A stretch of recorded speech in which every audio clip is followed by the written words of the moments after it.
আগামী ফেব্রুয়ারিতে জাতীয় নির্বাচন হবে কিনা এই বিষয়ে সরকারের কোনো সুস্পষ্ট ঘোষণা আসে নাই।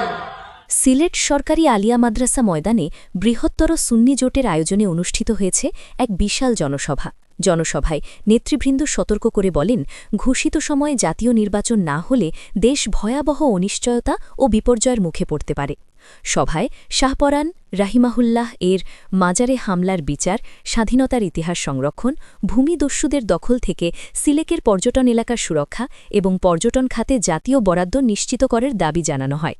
নেতারা অভিযোগ করেন, দেশে দুর্নীতি, দুঃশাসন, মব হিংসা, মাজার মসজিদে হামলা ও বিচার বিভাগের নিরাপত্তাহীনতা ক্রমেই উদ্বেগজনক হয়ে উঠছে। তাদের আশঙ্কা, রাজনৈতিক সংকটের শান্তিপূর্ণ সমাধান না হলে আসন্ন ফেব্রুয়ারির জাতীয় নির্বাচনও বাধাগ্রস্ত হতে পারে।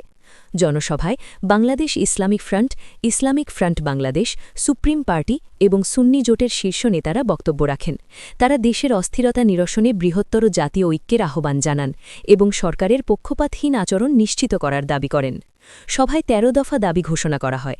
এর মধ্যে উল্লেখযোগ্য, নির্ধারিত সময়ে জাতীয় নির্বাচন আয়োজন, সব নিবন্ধিত রাজনৈতিক দলকে সংলাপে অংশগ্রহণের সুযোগ, দুর্নীতিবাজ ও দণ্ডিতদের নির্বাচনে অযোগ্য ঘোষণা, সিলেটকে আধ্যাত্মিক রাজধানী ঘোষণা, সিলেট ঢাকা ৬ লেন সড়ক ও ডাবল রেল লাইন দ্রুত সম্পন্ন, ভূমিদস্যুদের হাত থেকে পর্যটন এলাকা সুরক্ষা, সিলেট গ্যাসের সমবণ্টন ও নতুন গ্যাস সংযোগ, মাজার মসজিদ ও ধর্মীয় ব্যক্তিদের নিরাপত্তা নিশ্চিত করা।